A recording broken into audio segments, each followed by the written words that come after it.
মাঠে সবাই যখন নাফসি নাফসি করবে, কেউ কোমর বরাবর, হাঁটু বরাবর, কাঁধ বরাবর ঘামের মধ্যে হাবুডুবু খাবে, সূর্য মাথার নিকটবর্তী জায়গায় চলে আসবে, সেই কঠিন বিভীষিকাময় পরিস্থিতির মধ্যে যখন বাবা তার সন্তানকে চিনবে না, সন্তান তার বাবাকে চিনবে না, মা তার সন্তানকে চিনবে না, আদরের স্বামী আদরের স্ত্রীকে চিনবে না, আদরের স্ত্রী তার স্বামীকে চিনবে না, এই কঠিন বিভীষিকাময় পরিস্থিতিতে দেখা যাবে ওই দূর প্রান্তে উঁচু জায়গায় একজন পুরুষ এবং একজন নারী দাঁড়িয়ে আছে, যারা কিয়ামতের মাঠে সবাই উলঙ্গ, কিন্তু তারা পোশাক পরিহিত অবস্থায় আছে।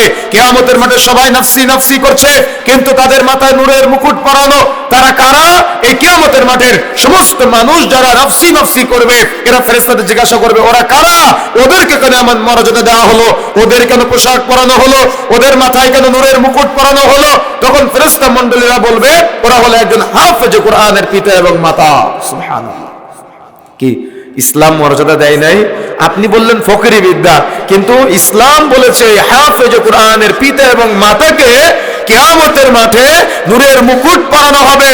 হাফেজে কোরআনকে বলা হবে, ওরাত্তিল, তুমি তিলাওয়াত করো। ও তিলাওয়াত করবে আর মর্যাদা বাড়বে, বাড়তে বাড়তে বাড়তে বাড়তে জান্নাত পর্যন্ত পৌঁছে যাবে। তখন সে সুপারিশ করে বলবে, আল্লাহ, আমার যে আজকে পর্যন্ত আসছে সহযোগিতা করেছে, আমি তাকে নিয়ে জান্নাতে যেতে চাই। সুবহানাল্লাহ।